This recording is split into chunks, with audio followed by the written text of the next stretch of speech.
K&K Sports Show. Are you looking for sports knowledge? I always liked on-base percentage. I was a big on-base percentage guy. Because there were some kids you would look out and go, damn, that kid is always on base. Passion. Weapons, weapons, weapons. How excited. I'm fired up for that. Accountability. Hello, my fellow ladies and gents. It's the old fraud slayer back with yet another fraud slay. Loyalty. One all-around basketball player, rebounding, assists. You got a haircut? I'm taking LeBron James. Strategy. We go legit sleeper guys, but I think Kyler Murray's gonna have a ridiculous year this year. You gotta keep it short. Mixed with laughter. While keeping it real. Well, I did because I'm one of the only one that's realistic. He stinks. The K&K Sports Show starts now. I'm watching the soccer game right now. This field is getting torn up. We are live on a Thursday afternoon, July 2nd, July 4th weekend. How are you, Mr. Bielen? Thank you for being our fantasy guest this afternoon. What's going on? Mr. Kirkpatrick, how are you? Good. It is Thursday, Kurt. I know. We do so many shows. It confuses the hell out of me. Got my put the glasses up there. We need to address Mr. Bielen as our fantasy guru, by the way. Okay, sorry about that, Mr. Bielen. Call him the best beard in fantasy. Yeah, Bielen's looking. Everyone's getting haircuts this week. Kenny's all dude up. Bielen gets the nice short look. It's must be summer. Welcome, John. By the way, Kenny, we are live on the I-95 Sports Network on Zingo TV. We are live on YouTube, and of course, we're live on Facebook. So yes, real quick before we start, let me mention this little thing. Like I said, we're live on Zingo and I-95. Also, join the guys along with Jenny Hoops, Johnny Bielen, and other guests each and every night exclusively on YouTube for their YouTube shorts.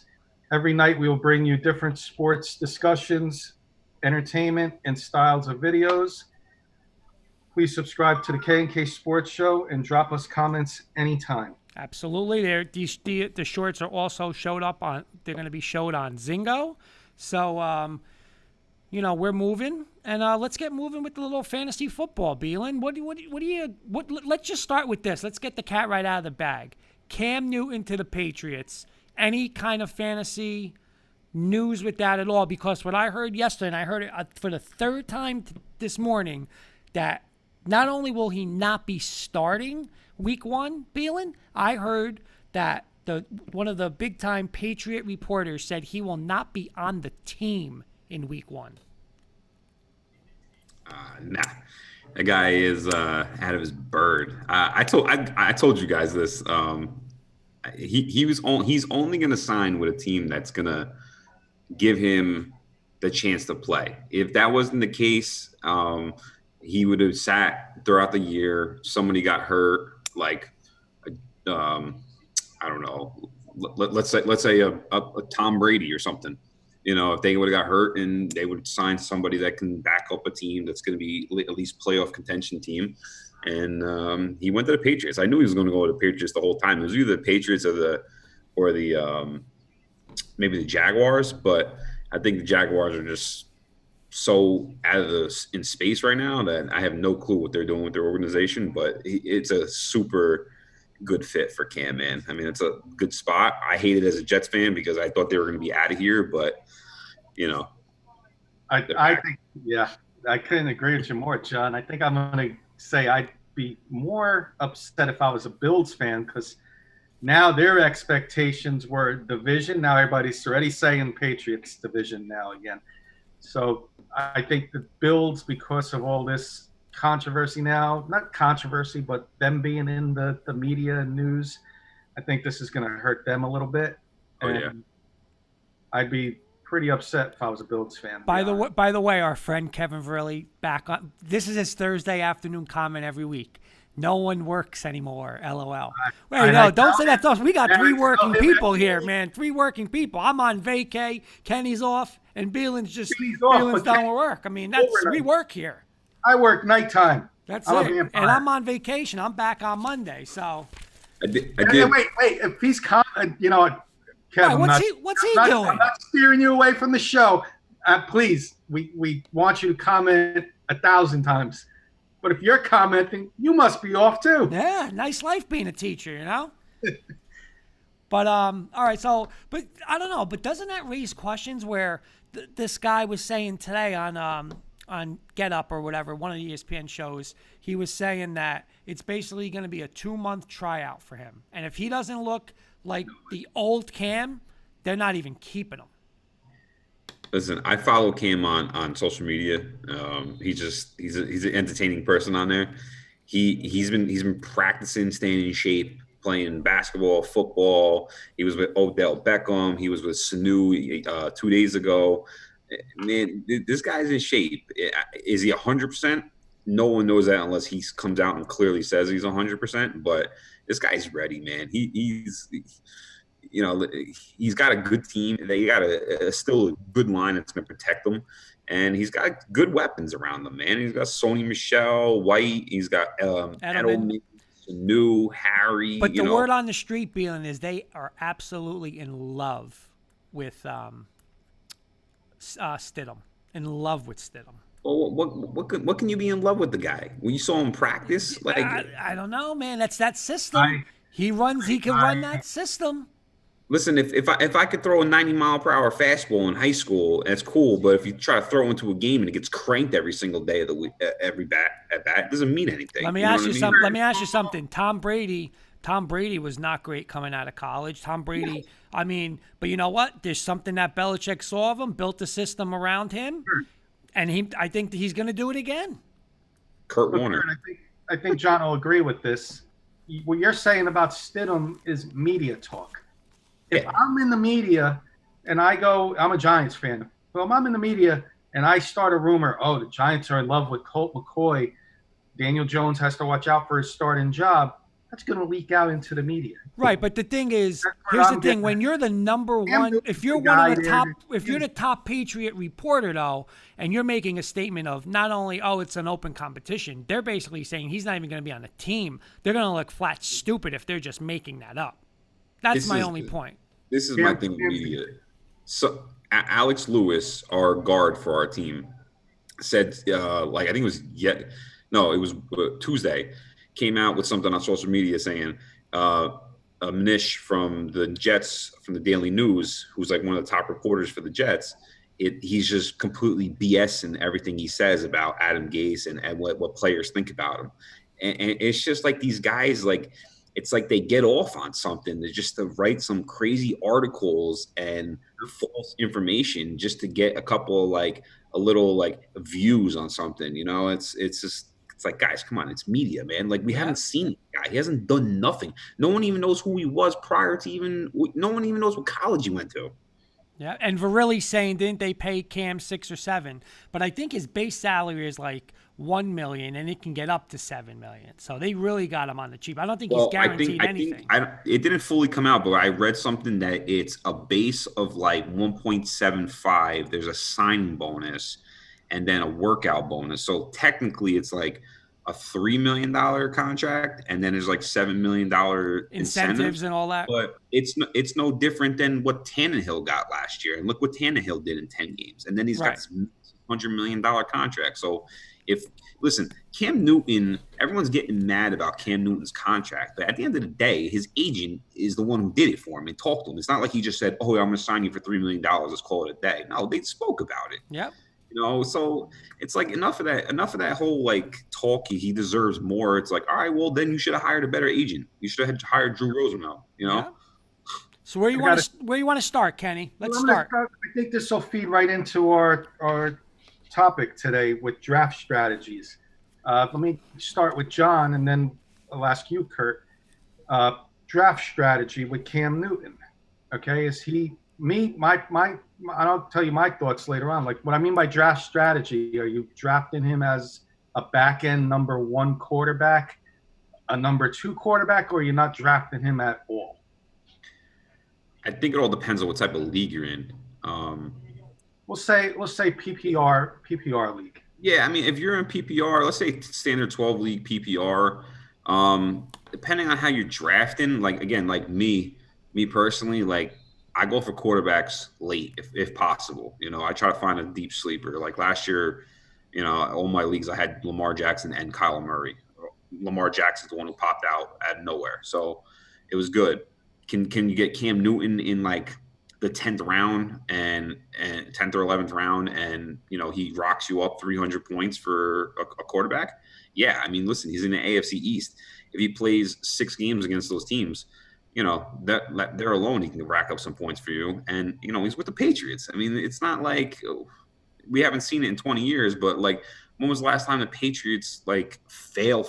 Like Yeah, good it doesn't point. it doesn't happen with them. So I'll ride that roller coaster. Even as a Jets fan, I'll ride that roller coaster until the wheels fall off.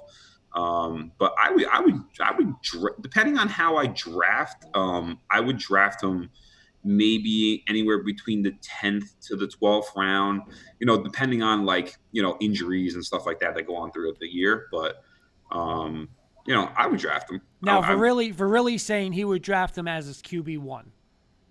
Yeah, I don't think his value is super there. I mean, if this was last year, I think it'd be a little bit better, like maybe like 8th round or something like that. But he could probably be like, I think he's like right now, honestly, in my opinion. I haven't really done like my updates and everything, but I might actually put him in maybe like a top 15. He might be like 15. But you know what's weird, John and Kenny, was think about it. In 2016, right? They got to the Super Bowl in 15. So 16, I mean, there were drafts where he was going first, second round. Like he was the first quarterback, like somebody who wants a quarterback. They jumped that quarterback. He was the first guy now. So you take that where it's only 3 years away, 4 years ago. And like what you're saying, the Patriots, the weapons, and the system, how could like, I wouldn't go if he's definitely the starter, and they're saying he's locked in as the starter. Why not? Why wouldn't you take it? Listen, I'm taking him more than Jimmy Garoppolo. I would take Cam Newton instead of Garoppolo. Listen, at the end of the day, is James White better than Christian McCaffrey? No. Nope. But he's the same type of running back. Yeah. So, and then you got Sony Michel on top of it. You got Harry, who's a big guy. Sanu's a huge guy. Edelman's like your security blanket.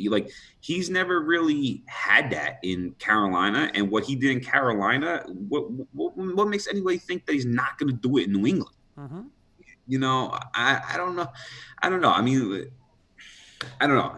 I think he's a legit like number 1 guy. He's going to start, and he'll probably be like he'll probably be like my top 15 quarterback. Like he'll be number 15.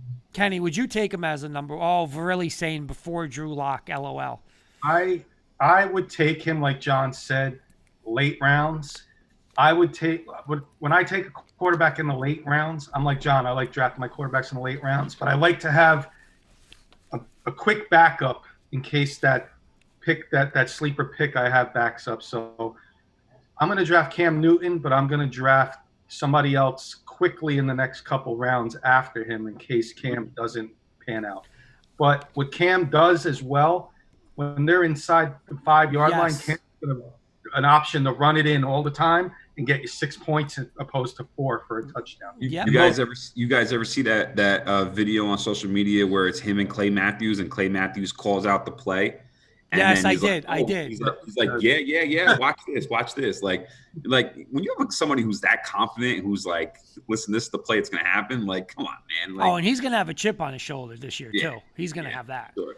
For sure. Here's my next question, and I guess I'm gonna come up with a strategy because you guys just mentioned, John, you just said I know there's a lot of guys like you, they like taking the quarterbacks late.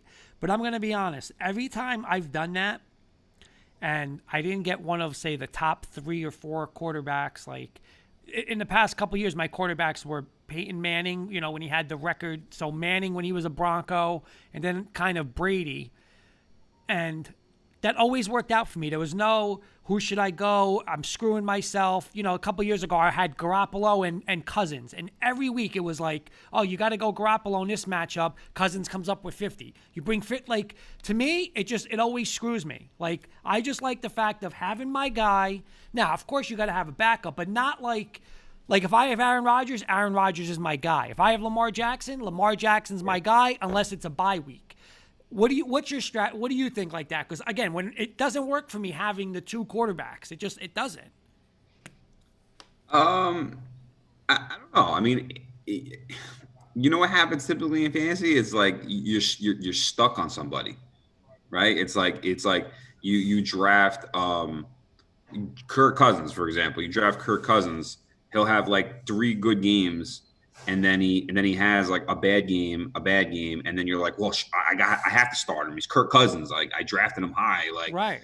Sometimes it doesn't matter. You don't need to do that. Like, if somebody's got the hot hand that week, like, just start the other guy. Like I actually did it. I did it last year. Well, Lamar Jackson came off like 6 games where he was throwing. What was the game that he? Oh my God. Was it the Pittsburgh game? The Pittsburgh game at the end of the year where he only had like 1 touchdown.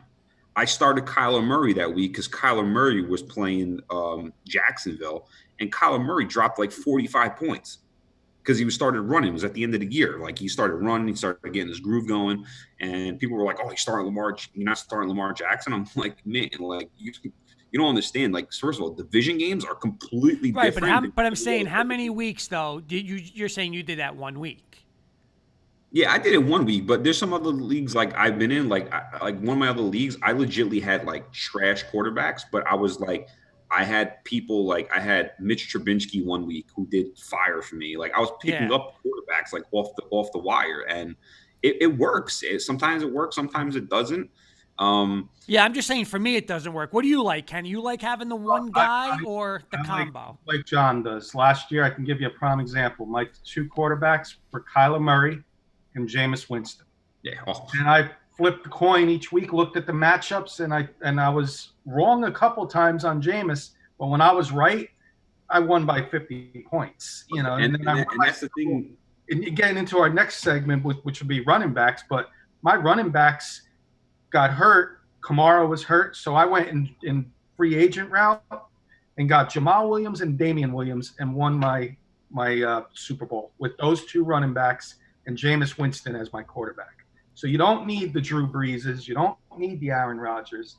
You know, that's just my opinion, the Mahomes. Right, but see, like even last year, I had Baker. It was funny because I had Baker and Brady, okay? So I then actually picked up Winston.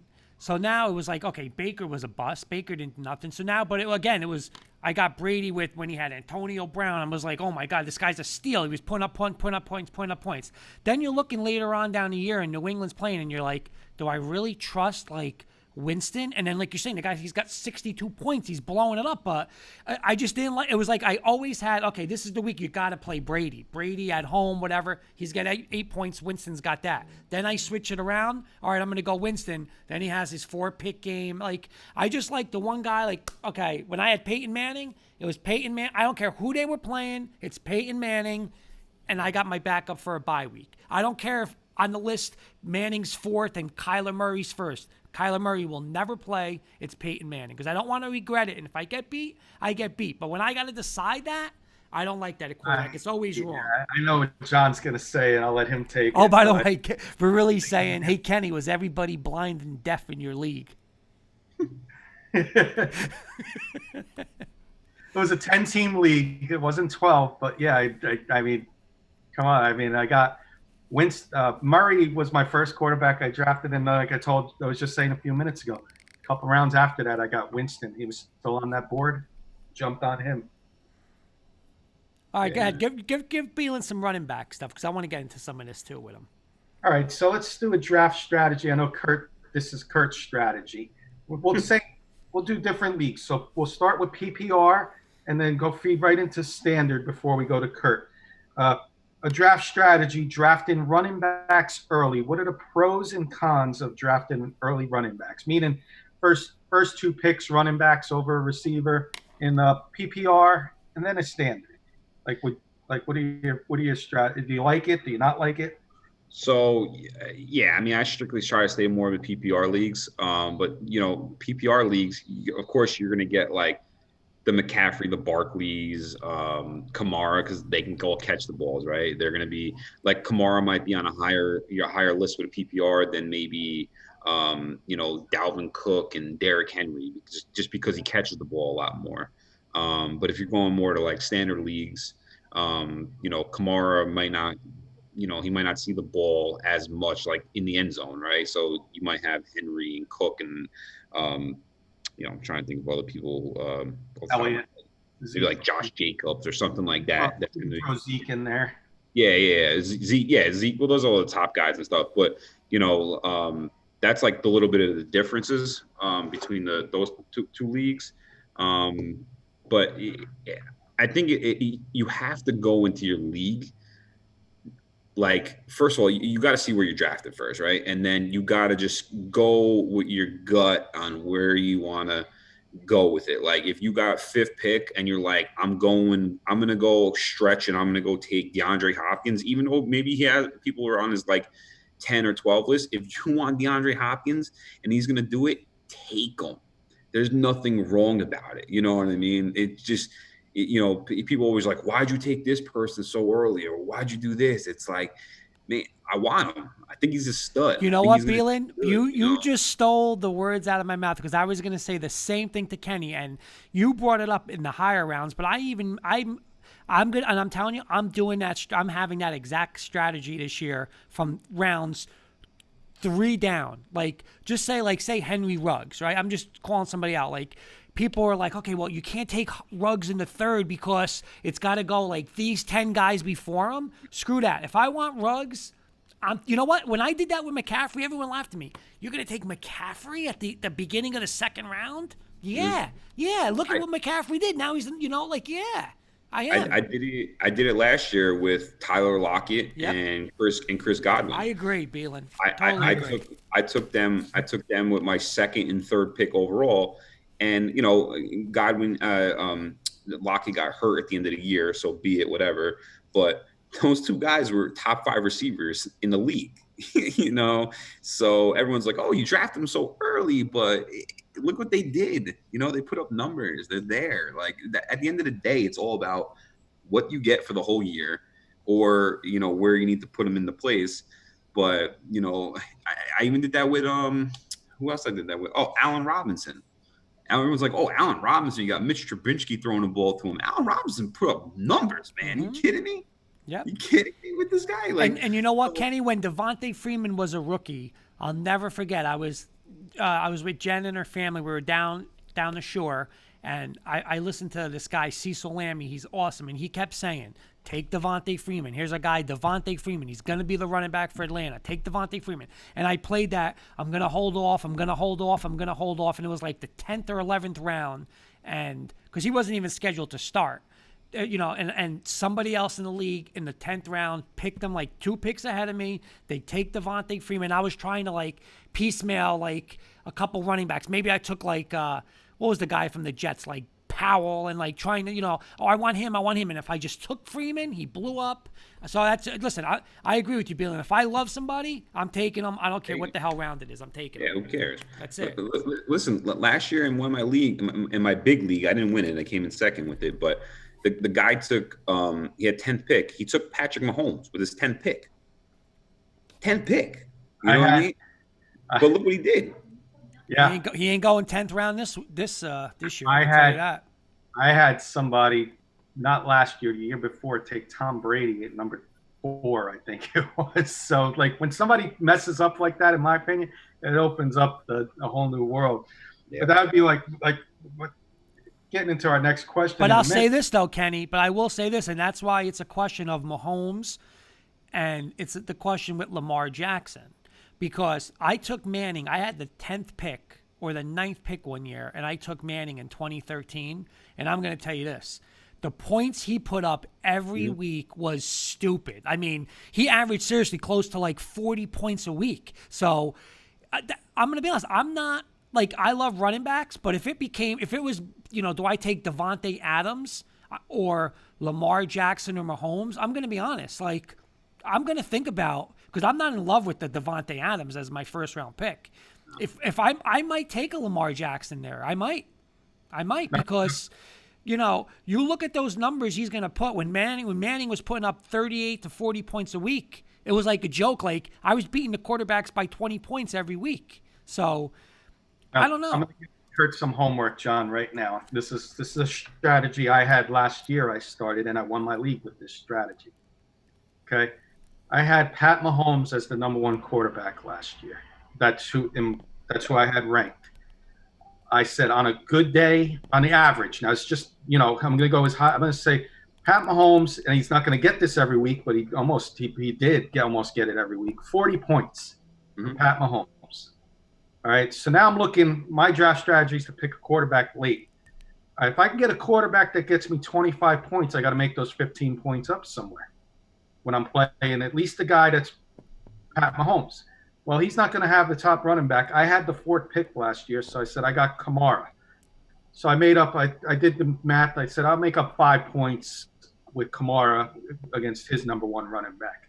And then I picked Travis Kelce in the second round. I said, I'm going to pick up 10 points with Kelce. Now we're on even playing field. I made up those 15 points. Now, did that happen every week? Of course not.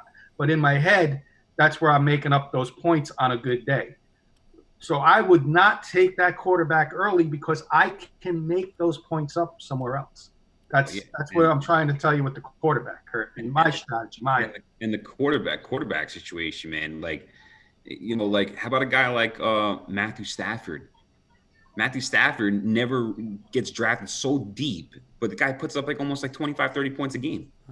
Why waste the pick from, 1 through 5 or somewhere in the first 5 rounds on a quarterback when you can get this guy in the 10th, 11th, 12th round, and he's going to give you the same amount of points maybe if somebody else does it, I can remember almost breaking my TV a dozen times last year with Jameis Winston. But 5 minutes later, the guy's got two touchdowns. So I made up those points. Yeah, he threw interceptions, but he got me points, Kurt. He would throw you 5 touchdowns, get you 4 picks, and throw for 400 yards, and he was still racking up 35 points a game. That's what I was doing, and I got him. But I guess then here's I'm going to play devil's advocate to that. Then, so then you're saying you would rather go with Devontae Adams. I won't even say a Stafford. I'll give you. So say Matthew Stafford, Devontae Adams. You'd rather have that than Courtland Sutton and Patrick Mahomes?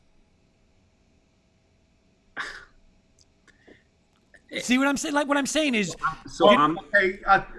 I will say this, Kurt. You're only going 2 guys. I got to look at the rest of the team because. Yeah, I mean, right. But I'm saying as your 1, 2, 3, because really Courtland Sutton's going to probably be a second or third rounder, right? Like to me, the difference between Mahomes and Stafford compared to Devontae, like, listen, Mahomes he's definitely going to have better numbers than Stafford. But can you guarantee that Devontae Adams is going to have better stats than Courtland Sutton or T.Y. Hilton or, Beckham? Oh, yeah. All those guys are so equal, the quarterbacks separate themselves. That's why I don't like the whole, just take quarterbacks late, because now I'm playing Mahomes and I got Kirk Cousins. It's a total mismatch. I'm going to lose by 20 in that game if he even gets 20. Sometimes I had Cousins some weeks, he didn't get 10 points.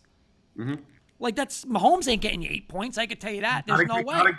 You gotta think your fantasy football, and John's gonna agree, is not won in your first 2 rounds. Your fantasy football team is won through your later picks and your free agent and your waivers. So you need to make up those points. You got to looking down the line like, oh, this guy can catch 8 balls a game and get 80 yards and a touchdown. Yeah, and that's 23 points right there. Guys, we got a question. Go ahead, John, and we got a question from the audience. Sure. And this is the thing. Perfect example for your Broncos. Courtland Sutton's playing, let's say, Gilmore, right, who's the best DB in the league, right? He's going to for the first 10 weeks, he shut down everybody, okay?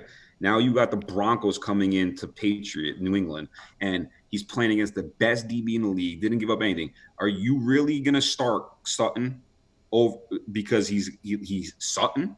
like sometimes you have to be like, no, I'm not going to start him. Like he's playing against one of the best DBs in the league.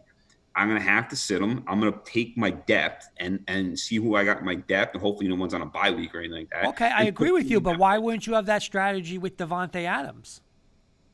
Well, And now Devontae Adams is your first round pick, and you're going to sit on him because listen, he's playing in a better, tougher division. He's playing against New Orleans defense. Harder, he's going to play.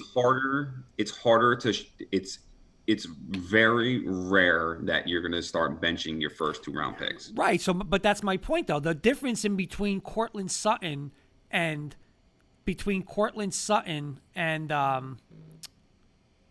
Adams. And Adams is, I'm going to be honest, I don't even know who's going to be the better player this year, stat-wise or even a better receiver. So if you're going to go and say, well, I got to take Devontae Adams because he's a receiver for the first round, like I'm going to be honest, I would not take him in the top 10. I would never take Devontae Adams. I'm not high on Devontae Adams neither this year, Kurt, because of their situation in Green Bay. I wanted to get into the wide receivers in a minute. But wait, I got a question, Kenny, real quick. Yeah, I know we got a question. Do you guys like to pair your quarterback with their number 1 receiver? What was the question? Do you like to pair your quarterback with their number 1 receiver? It depends who. Yeah, I will say the same thing. I try to, but like I said, I had Travis Kelce. I know I'm not getting Pat Mahomes. Yeah, there's certain ones you're not going to be able to pair up. But I did have Mike Evans. I picked him up in the 3rd round, and that's why I jumped on the gun with Winston when he was available. I said, let me get Winston because I get those double points. So. Let me tell you one thing. In one league that I had, I did some it was one of my office pool leagues actually. I actually had I had Chris Godwin, Evans, and Winston all on the same team, and legitly every week I was racking up 80 points from all 3 of them. It was ridiculous. Well, that was like the year, like you said, the year with when Manning broke the record. I had Manning, I had Welker, and I had Julius Thomas. I mean, it was just any touchdown you're taking from Manning, but when Manning had the opening day, he had the 7 touchdowns. I mean, he had 2 to Thomas and 1 to Welker. I mean, I had 100 points on that Thursday night, which is actually shocking because I was up 100-0 and I lost that week. But still, I remember that. But 100 points on a Thursday night, I mean, that's not bad. But going back to that question, it depends on who it is. Like you could probably get a Matt Ryan with the Julio Jones, or Drew Brees and a Mike Thomas. You're probably not going to be able to pair Pat Mahomes with Tyreek Hill or Kelsey. Right. So it depends on who it is. Me personally, one rule that I always do, I never draft anybody from my team. Even though the Jets are terrible, even if they were good, I would still not draft anybody. It's just because then, but you know what it is though too. You're rooting, you're right.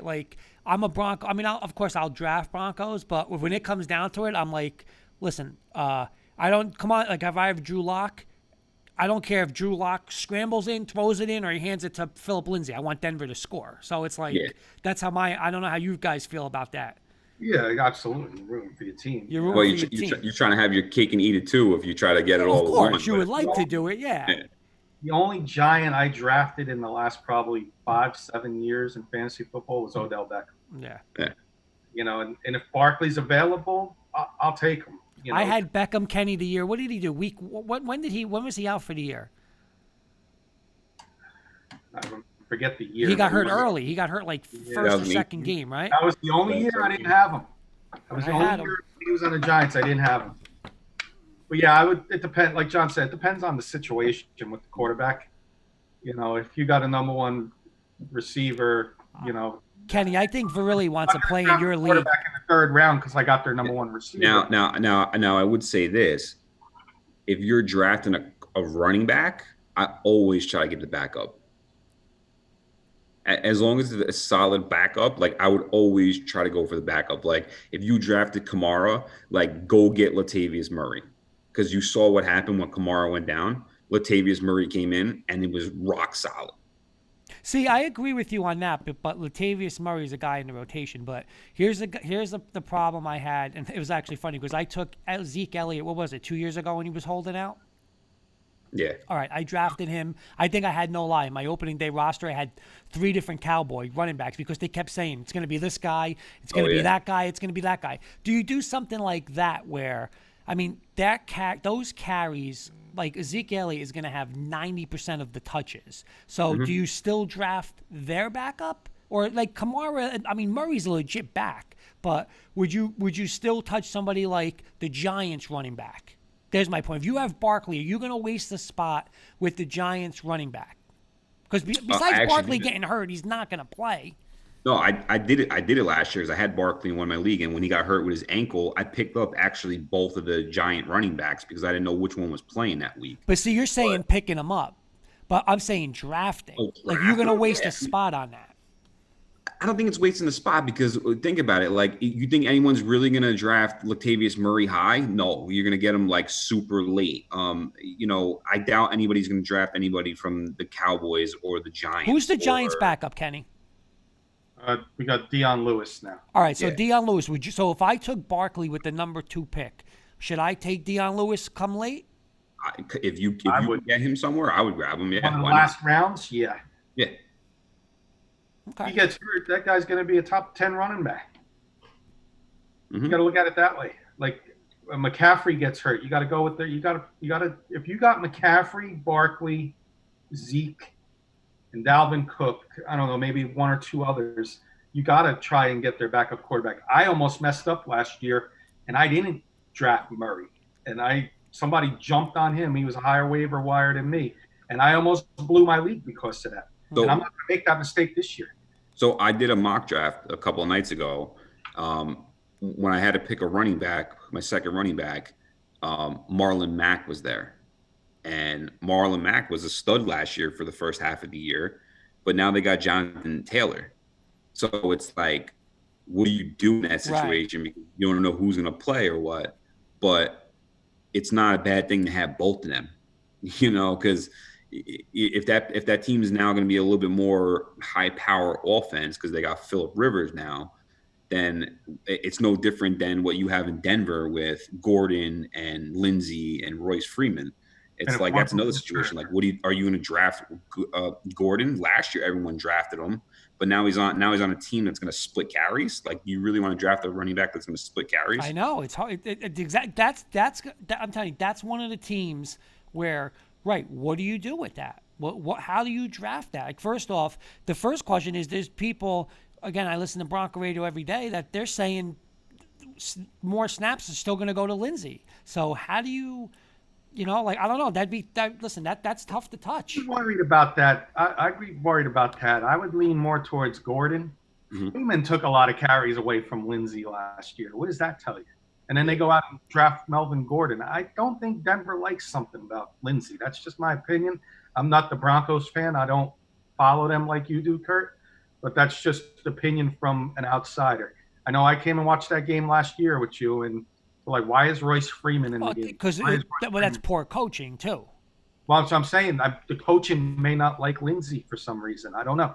I'm not throwing any controversy out there. I'm just calling it how I see it. Melvin Gordon, I'm a little more higher on him than everybody else might be. I may take a late pick on him and hope that he gets that starting job and gets 70% of the carries opposed to Lindsey getting 30. So my one more question. I know I brought it up a couple weeks ago when we did the show, but again, I love the running back. Kenny said it. I love the running back first round, right?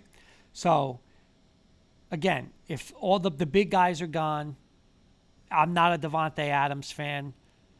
Okay, who else is sitting on my board? I look now and I say, listen, I can get my quarterback. I can get Lamar Jackson. He's technically a running back. He's going to run. He's going to have 15 rushing touchdowns, close to 1,000 yards. Do I take him? If you're me, John, you have my strategy. I have the 9th pick or 8th pick, and it's just receivers, no running back that's really worthy of a first round. Do I go for Lamar Jackson? Not you picking it, me wanting a running back in the first round. I think it comes down to your preference on what you want. Like, it's if you want that guy, you take him. You know what I mean? Like, just take him. Like, Lamar Jackson's going to rack you up 400 points for the year. That's at least going to be at least right. So 100 like points. Verrilli's saying Hopkins. Kenny just said before that my strategy is I don't like taking a wide receiver in the first round. I want to take a running back, but it's later. Do I consider Lamar Jackson a combo part of a running back with Mike since he's the quarterback, but since he's a running no? Because I actually just read a stat this morning. I was actually reading some news. He was one of the best quarterbacks in the pocket last year. He had like his QB rating was berserk. He was like 18 touchdowns, 0 picks. And they were like, why do you want this guy to run the ball more when he is outstanding in the pocket? But he did have 1,000 yards though, didn't he? He did, yeah. But at the same time, it's like, you risk getting him hurt, a little bit. But if he's showing stats like that in the pocket, just keep him there a little bit longer. Take maybe a little, like a quarter away. Like each year, take a little quarter away. Like develop more in the pocket, man. Because listen, at the end of the day, the best quarterbacks in the league are the guys who stay pocket passers. Yep. Right. So, and they have the longest careers. But like this is why I'm so high on Tom Brady this year, because everyone's like, oh, Tom Brady, he's going to hand the ball off. It's like, no way. Bruce Arians is going to take 42-year-old, 49-year-old, 50-year-old Tom Brady, and he's going to throw the ball 50 times a game.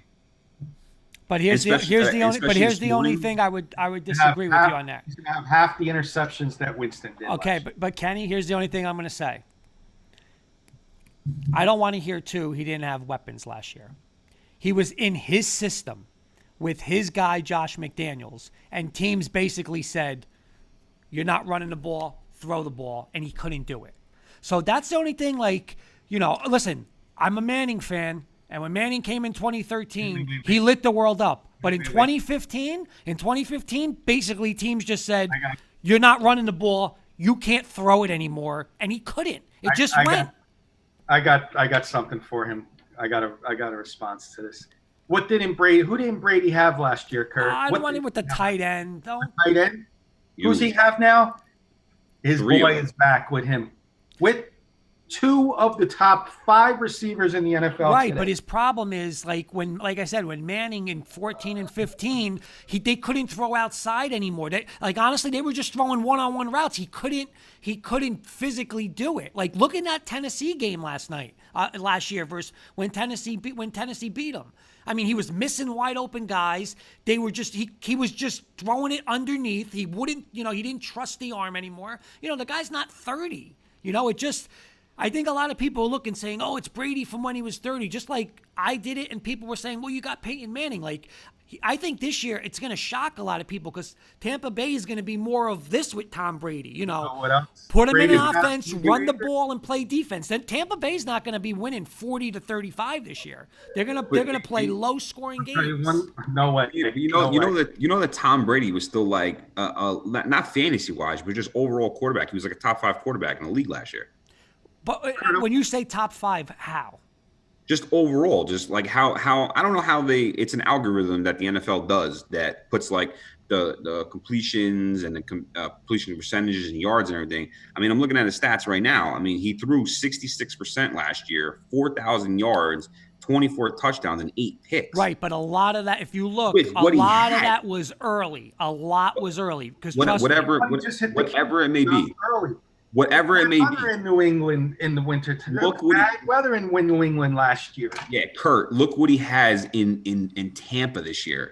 He has 3 legit tight ends, 2 of the top receivers in the league, and I'm putting money down that when Antonio Brown gets back into the league, he's signing with Tampa Bay. I don't even care if it's for league minimum. He's going to sign with Tampa Bay, and that team is going to be insane. I agree with John, Kurt. And they got Keyshawn Vaughn. They got Keyshawn Vaughn that they drafted this year too. That kid is going to be a stud behind Tom Brady. I'm telling you, what does Tampa Bay have?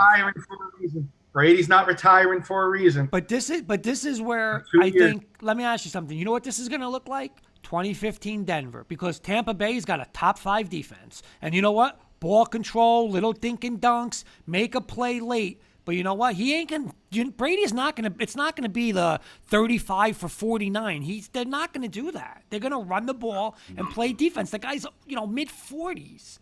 It's going to go – I'm telling you. I think you're thinking a little bit too back because Look how the Chiefs and the Ravens did last year. They were in blowout games, and they were still throwing the ball. They didn't even take out their quarterbacks. They had Lamar Jackson. The first game of the season, it was like 40-0 in the first half, and he was still throwing the balls. This is what bothered. This is the only thing that scares me. You're on your, and I don't want to hear Kenny say, "Oh, it's because it's cold in New England." The guy played there for 19 years or whatever. He played there. Okay, you watch that Saturday night game. They basically dared him throw the ball, and he couldn't. You know what? When I watched Patrick Mahomes tear up that Tennessee defense, they had no idea what was coming. So listen. Trust me, I'm telling you guys, like, listen, I like Brady in fantasy, but he is not like, I think a lot of people look and saying, oh, he's got this, he's got that. He's going to play the Peyton Manning role, what Denver did in 2015. Use your brains, make your plays when you have to on third down, hand it off, play defense. That's what they're going to do. They're not going to come out with this 5 wide throwing the ball all over the place. They're not. I don't think so. Kurt, No way. let's end the Brady talk. Let's make a deal right now. No more of this Brady nonsense until 4 weeks into the season. We'll reevaluate the season after 4 weeks. Is that fair enough? Fair. All right. So wait a minute. But both of you guys, then Brady should be both of your guys QB1, is what you're saying. I would take him. I would take him. Not at And the top. early. Well, you're saying early. You're saying he's going to be. You guys are saying monsters. I don't draft quarterbacks early, so if he's there for me as my quarterback one, I would gladly take him. You would take Brady over Breeze, fantasy-wise, this year? They're close. Yeah, they're close. I think I might still go Breeze, but Tom Brady's. I have Tom Brady. I was just looking at it. Tom Brady's top 10. I think he's like my number 7 or 8, something like that. And He's I think top 10. Breeze was right before that. Okay. All right, Kurt. I got my next one now because we were talking about Devontae Adams. Ugh. Draft strategy with wide receivers. Couple questions I got with wide receivers. PPR, not PPR, not standard league. We'll go PPR.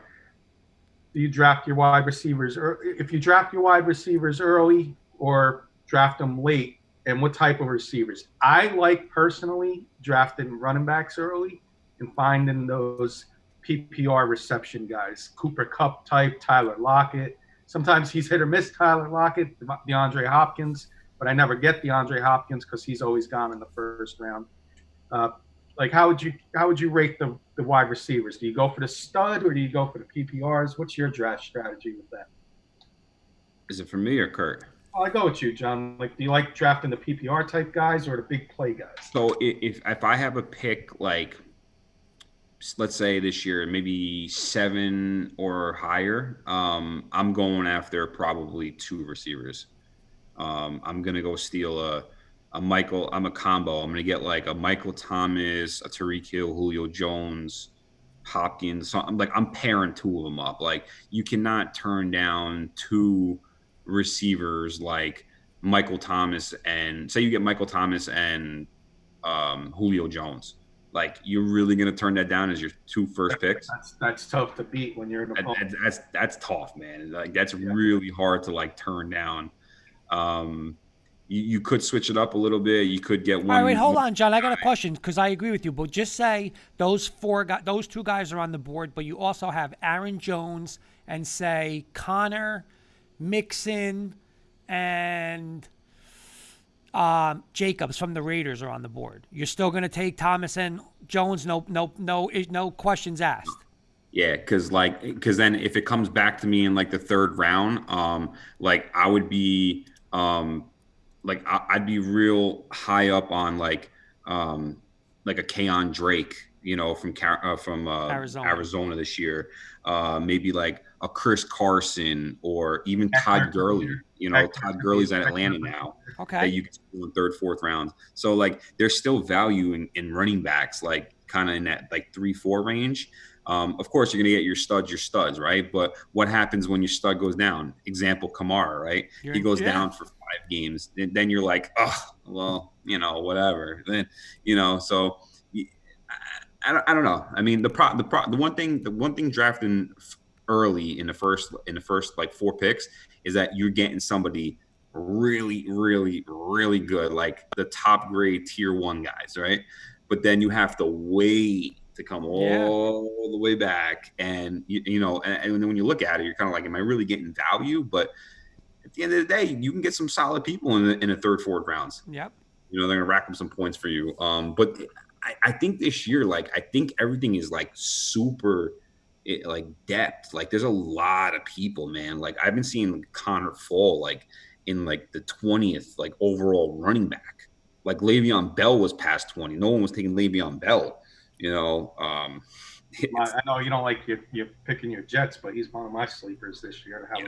Listen, if he is late, like super late in like the like 6, 7, 8 rounds, like I might actually break my rule and actually might take Le'Veon Bell. But now you wouldn't take Le'Veon. Okay, well you're doing it because of a Jet fan. But just say I went your route and I went receiver, right? Mm-hmm. Third round comes around. It's a no-brainer to take Le'Veon Bell as my RB1, right? In that third round? He should be. Yeah. I mean, I think he's still – I mean, listen, what he had last year, he still was a top 10 running back in the league last year.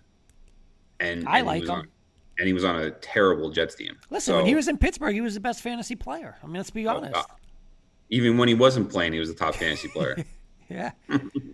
But Kenny, to answer your question, you know what I like to do is – I like to have, and again, I didn't go. I would always try to go running back, John. But I loved having one year like I kind of went with one PPR guy with Edelman, and then I had Tyreek Hill when he, and it was like those two guys was, I didn't have the lot of, like Edelman would get me, like the 11 catches, and then Tyreek Hill would just blow up for like 3 catches, 103 yards, 2 touchdowns. And it worked out for me. So that was my strategy a couple times, Kenny. Tyreek Hill this year, he's my number 2 receiver. I think he is going to be insane this year. Insane. You got to see his workout videos he's doing in the off season. It's remarkable what this guy does. So your receivers, do you go Michael Thomas first? Or you going Hopkins still first? No. I got Michael Thomas, Tyreek Hill, Julio Jones, Hopkins, and Evans. Yeah, see, you're not big on Adams either then, huh? No, I have Adams like 8 or 9. I actually have A.J. Brown before. Wow. Devontae Adams. I know I'm not big on that. I'll sweep the board. I'm not big on Devontae Adams. But listen to me. If Adams falls into like the 3rd round, you pick him up. I mean, yeah. He's always hurt. I want to throw a name out for you, Kenny. Because there's nobody else there. Go ahead, Kurt. I want to throw a name out for you because I've always been on the Tyler Lockett bandwagon. I think I've drafted him in the past 3 years. Because he's my guy too. But is it time? Do you take Metcalf before him now? Because Metcalf in the playoffs, I mean, he was a beast, man. And Russell Wilson to him, that's a nice combo. What do you guys think? Yeah, Lockett. I love Lockett when he has those big games for you. But there's games where you're like, you need 2 points and you can't get those 2 points. Yeah, it's just me last year. Lockett's not getting the ball. He's got 1 catch for 6 yards. Yeah, so it's like, oh man, I'm a Metcalf guy. I would take him as a number 2 receiver. Yeah, it's a toss up this year, especially with a guy like Lockett, because Metcalf is just such an animal. Yeah. Him and Lockett, him and if either one of them are there, I mean, it's literally a gut call, like who you're gonna pick. It's a gut call. 3 guys I like just for PPR. If I'm going running back heavy, and then you need to make up those wide receiver points, you got to go. If you're in a PPR league, you go for the guys that can catch 8, 9, 10 balls a game. Cooper Kupp, number 1. Julian Edelman, number 2. And third, why am I forgetting his name? I just had him on my name. I'll get to it in a second. It just went out of my mind. Who was number 3? I'm sorry. We'll skip number 3 until I could think of him. You get old, you lose your train of thought. So Kenny, I got one for you. Who's the Giant number 1 receiver fantasy this year? Is it Slayton or is it Shepard? It's gonna be Shepard until he gets a concussion. Yeah, it's gotta be Shepard, man. Okay. That's one thing. Jarvis Landry was the 3rd guy. Okay. Like those PPR guys that can get you 10 catches a game and 60 yards and maybe a touchdown, it's still 16 to 22 points a game. Now you know what I like to draft, John, and again, That like I was know that last year for me. I know there's one McCaffrey, and there's obviously nobody like him. But the thing I love I love my running backs catching the ball too. So I was always a fan of Le'Veon Bell. McCaffrey. Like that's the one thing with Zeke. He really doesn't catch that many balls. He's more of just like a pounder. Barkley's gonna catch the ball. So I like taking a guy later on, like the Kansas City guy. I'm gonna love him. I'm gonna love him. What's his name? I always forget it. Edwards-Helaire. Edwards-Helaire. What do you think about him, John? I like him. I'm just afraid on how they're going to go about the seasons with him with Damian Williams because you can't just Toss take him away aside. Damian Williams. Yeah, he was awesome for that team last year. So I don't know if you can really just you say this and it's actually funny because I actually have something up with the Cowboys. Zeke caught 60 balls last year. That's a lot.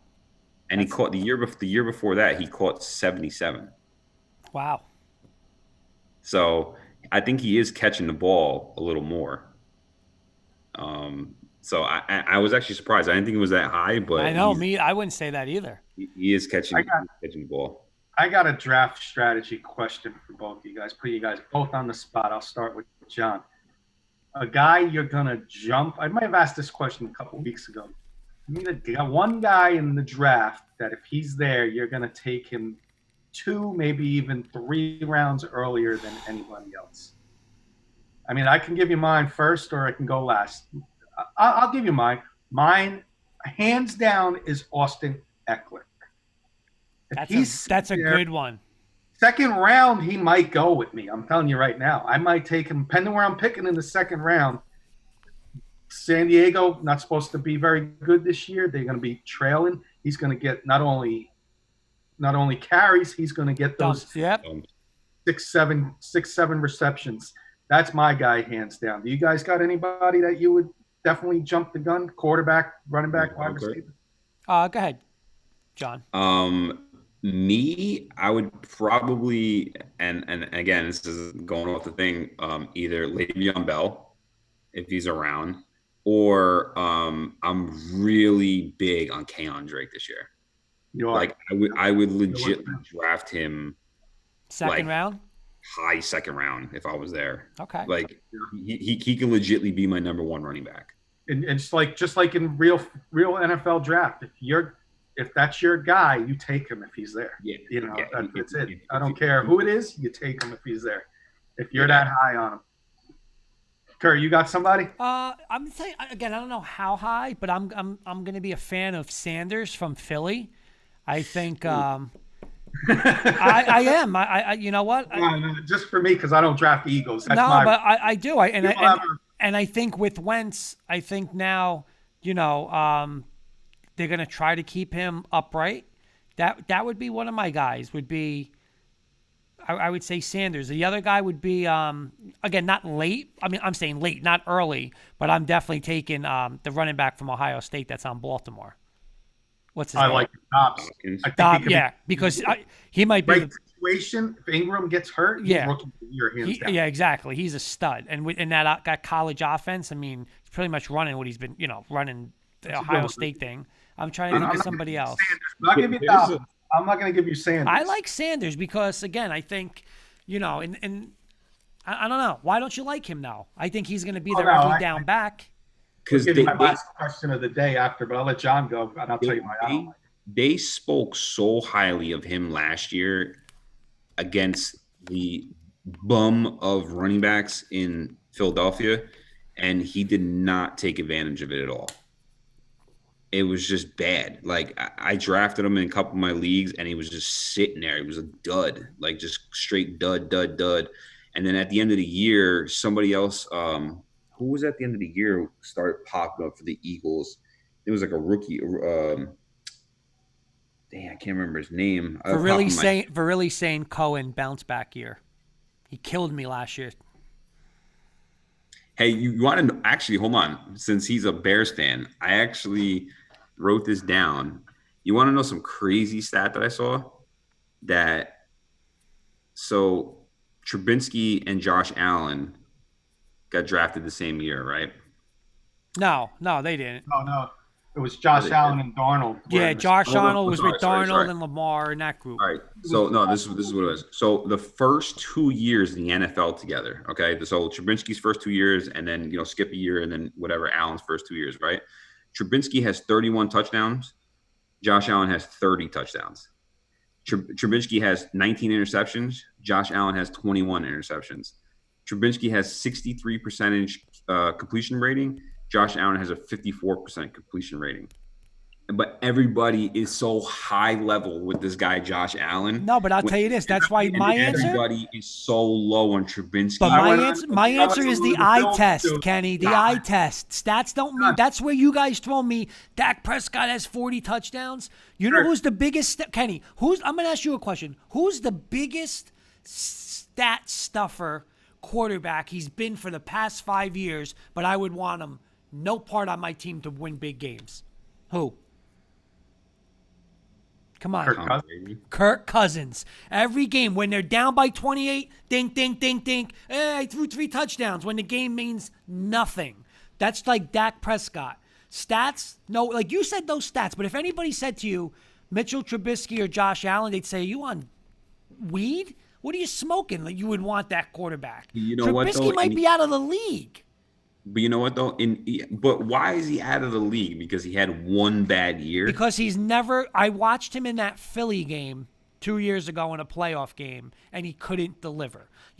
I'm sorry, like you just know watching Mahomes, watching happened Lamar. to Drew Brees last year in the playoffs? But Drew Brees has been there, done that. I mean, you could see Drew Brees. I mean, I'm just saying, what happened? People have off games. Well, not off games, but. Again, let me ask you something. So again, you're the Jets, you're the GM. See, I think a lot of people just go and say pay, but if you're the GM and your career, your family, your money is going to be, I got to keep this job to support my family. If I get fired, are you going to just go and say, here's $42 million for, here's 5 years, $200 million for Mitchell Trubisky? Nope, because then you know what? You guys are going to be looking for work. Same thing with Dak Prescott. It's easy to say, just pay him $42 million a year. No John, way. I went on a Bills show, John. No way. I went on our friend Will Cologne's. No way. John didn't answer the question, Kenny. Are you going to put your career on a 4-year run with Mitchell Trubisky? Yes. I'm not. And you're gonna do it with Drew Lock. Yeah. Right now, but wait. You have the 4 years, Kurt. Not right now. You have the 4-year plan. But 4 wait. years. John, the 4-year plan. But you wait, have the 4-year plan. I'm saying this: in 1 year, this year, I can tell you, Drew Lock or no Drew Lock. You saw Mitchell Trubisky. You saw what he is. How can you say that's a starting quarterback in the NFL? Are you invested in Drew Lock for the next 4 years? I saw 5 games. I'm going to answer that after this year. I would answer it after this year. Absolutely. Okay. Right now, I am. Right now, I'm saying. Fair enough. You know who Drew Lock reminds me of, and you're kind of like pushing it into it, is Matt Castle. No way. No way. You saw this amount of games. You're hyping him up this much, and he hasn't. Good, John. That's good. That's good. Well, and here's the other thing, Mitch Trubinsky, right? But wait. You're saying, but don't look. But you're saying games. But you're saying games, right? But if you just look again, eye test, like I'm gonna put a couple guys in there. We got like 3 or 4 minutes left, but Matt Castle, I'm gonna give you guys who's Matt Castle type: Kyle Orton, Trevor Siemian, Matt Castle, Kirk Cousins, the little dinking dunkers, and. That's Matt. Drew Lock is not Matt Castle. Drew Lock's gonna run around, say, "I'm gonna gun one down your throat." You're saying by he's gonna run around because that offensive line ain't gonna be able to block. I'm saying everybody is hyping up Drew Lock like a Matt Castle. You saw a window like this of him, and his ceiling is like this. Love it. Right. And you only saw this. Right. You know, it's like a girl walking down the street. You see her, you're like, oh my God, smoke show. Let me go and get her. And then you marry her 3 months later, and she's like about to kill you. You know, right. But this is my point. But Those see, Rocky Mountain oysters ready. no. But my whole team, he got me make that comment. He got me thrown off. I didn't know where he was going with that, so he threw me off my whole point. But the whole thing is that's why you cannot go and I'm sorry, I know what it is now. And everybody on Denver radio is saying it's the one thing I do love about Elway.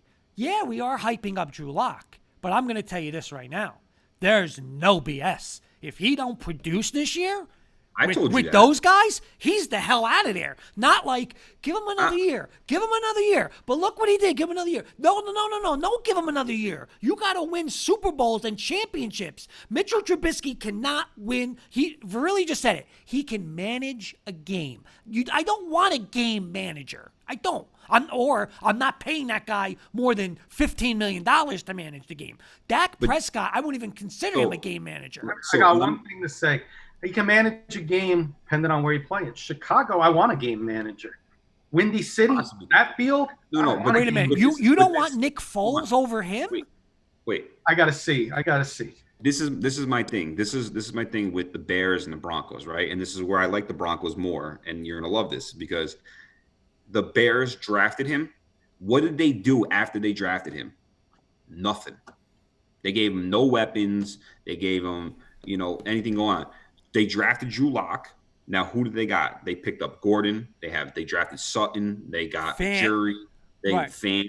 Okay, you're actually taking your quarterback that you love and putting him into a nice little ball, a meatball, right? And you want to get them mushed together. Trubinsky is in right field. He's like the worst kid on your baseball team, and you're putting him in right field.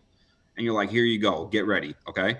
Like, it doesn't work that way. Like, you have to bring talent around them. That's why Baker Mayfield, when he first came in the league, he had trash, and he was trash. Then they brought in all these people. He shined a little bit, but you know what, though? This is his last year. Yeah. But I agree with you, John, and you know what? I totally agree. But see, there's twofold questions that Denver has to answer this year. One is obviously, like you're saying, Drew Lock. He may never have as many weapons as he does this year because you can't pay everybody. So if he can't produce next year, then he's not the right guy. And the next thing is you have to see, because just like it is, and obviously Mahomes is simple, but you're going to get, especially you start winning, you're going to get, say Denver starts winning. Cortland Sutton's going to say, I'm a number one. Judy's going to say, I'm a number one. Hamler's going to say, well, I'm one of the best slot guys.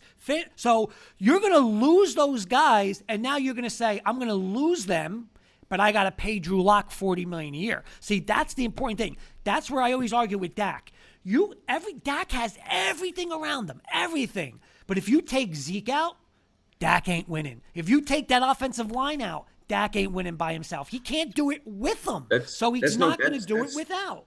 But that's no different. That's no different than any other sport. If you take Pippen away from Jordan, he ain't winning no championships. Right, but I'm saying you can't pay. Listen, Kansas City.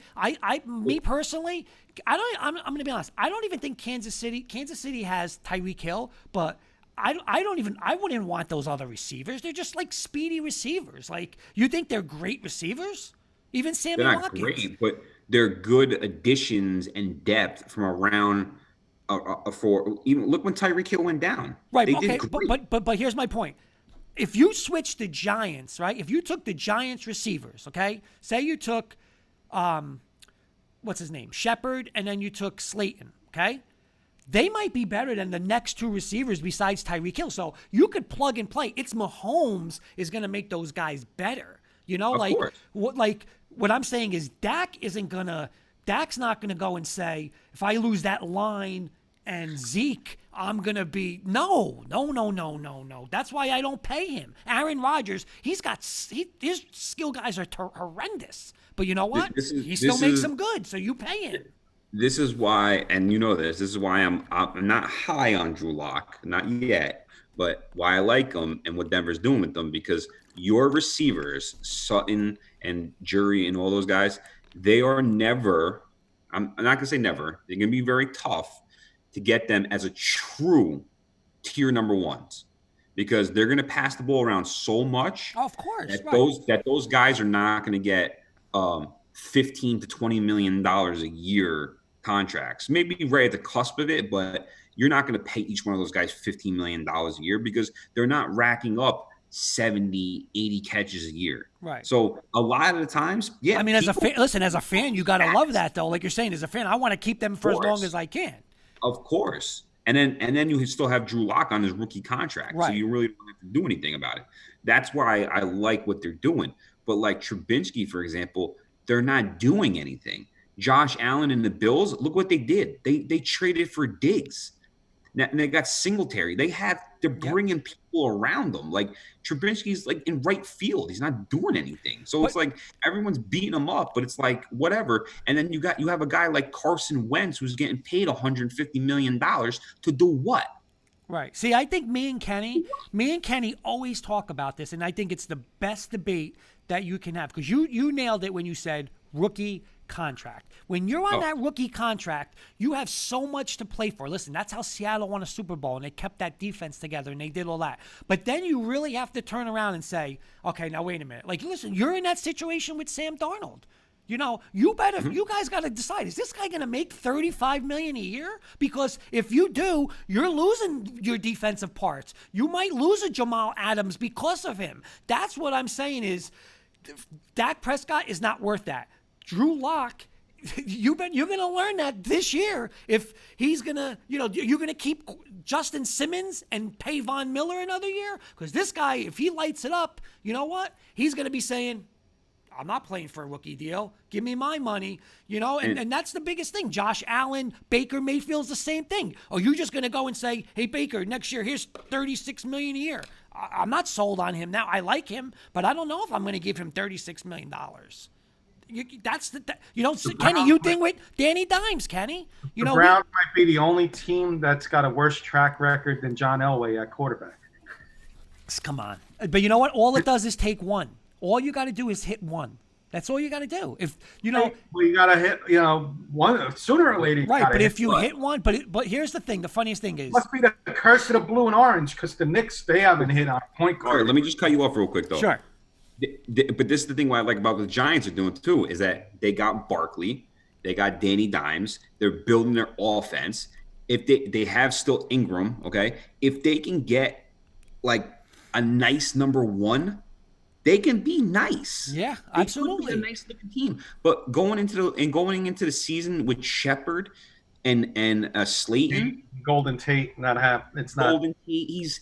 He's hot and cold like every week. Yeah, I mean he's another one that's hurt a lot. But Kenny, I'm just saying, I'm throwing his name out there just because his name is out there. But if they sign Antonio Brown, that team is winning like 3-4 more games. Right, but here's the problem with the Giants. And again, I totally agree with you, but this is the dilemma they're going to have, okay? Their problem is not the offense. Their defense is bad, right? It is. So now, you hope, and if you're a Giant fan, again, a lot of teams don't do it, but they don't really pay that running back that big second contract, but you got a special running back in Saquon Barkley, okay? So you might be paying him, say, $20 million a year.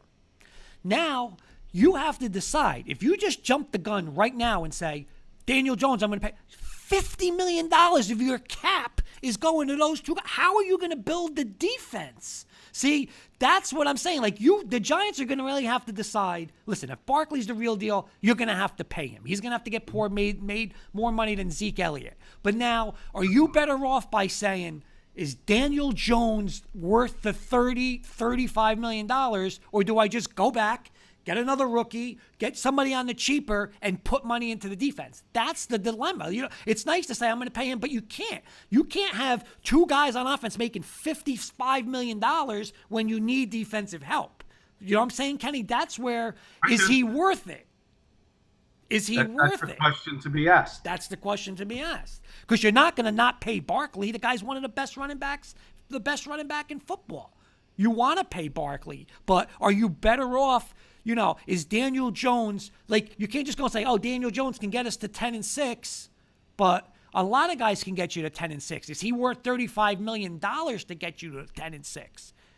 That's the problem. Or do I go on the cheap, sign somebody, get either a rookie or, I'm not saying a Case Keenum, but somebody for $6-7 million. Now I put that other 20 into my defense and get a better team.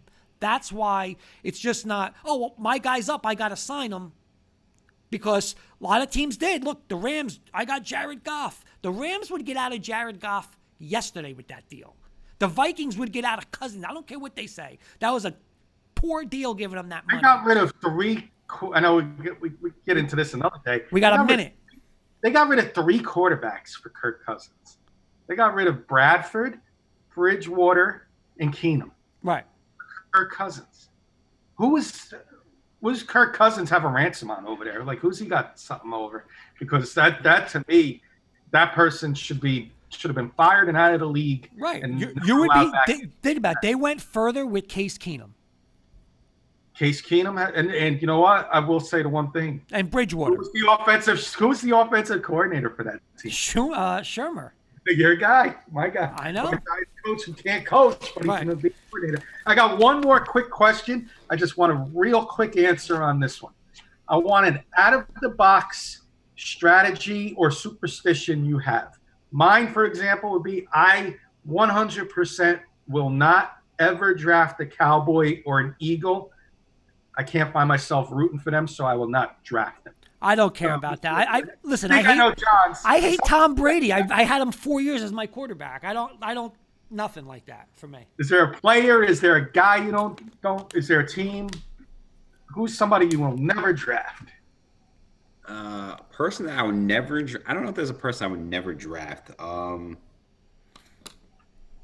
I just go back to the whole like I never draft or I never bet against my team. Yeah. Or anything involved. Odell Beckham was an exception for me, and like Saquon Barkley, if he's there. I did. Let me ask you this: if Saquon Barkley was on your team, would you take him if he was there, John, or would you pass him up? I mean, I would have that first pick. Yeah. Well, I mean, if McCaffrey goes 1, if you're going to skip over Barkley, McCaffrey was taken. That's tough, right? I know. Really, I really don't want to pick Barkley if he's there. If I got that situation, but I can't just give him to somebody. McCaffrey has a little bit more upside. My only thing with that is I know it's only a year, but Teddy Bridgewater hasn't really practiced with him yet. So I don't know how it's gonna work out, but it's gonna take a little while. It's better than Daniel Jones and Barkley. They're probably playing football in the backyard somewhere, and you know what's crazy? I want to say something because I just said something about bet. So put a $100 bet down on division winners this year. Nice. Already placed it. We should do a YouTube short with John on. Yeah, we are. We are. Sports wagers. We lost time. We went over 19 minutes on this. Yours, Kurt? Give me your out of the box one player or. I'm going to be honest. I don't. Dak Prescott. Who would you never draft, or like a team you would never pick off of? Is there any? No. Honestly, no. Probably Dak Prescott's the only guy, right? You know what? No, that's not. I mean, I would take him as a backup in fairness, but he wouldn't be my starting quarterback. He wouldn't be my starting. There's my rule. See, I couldn't. See, if I was. I'll take him on he could hold my clipboard on Sundays. I know money talks, but I wouldn't be able to draft a Chief. That's just me. I would not be able to do it and then root for them. No. Because then they got to play my team twice a year, and I got to be like, oh, I don't want him to do good. But here's the point: over fantasy or bet, my team always comes first. So if I'm gonna have to lose fantasy, that's the point I'm trying to make. Oh yeah, Broncos go over anything. So if it's Broncos or win a fantasy game, Broncos all the time. Hell no. If I got stuck with a Cowboy and they're playing the Giants, and I need 6 points late, I want that touchdown by. Money comes first. All right, boys, we're gonna wrap this up. I ain't making me money. We went over 20 minutes today. It was a good convo. Hey, we went over 20 minutes, but short 40 minutes on the 2 hours. There you go. All right, Johnny Bielen, thank you very much. Next week, we'll get some more stuff with you. Mr. Kirkpatrick, I will see you again Saturday night. And follow everyone, watch for our shorts. Hey, Kurt. Yes, sir. Last word. Pay your dues. I am. I'm actually real quick, John. He's not allowed in the league if he doesn't pay the dues. He's supposed to start, and he better work his way down there. I told him PayPal.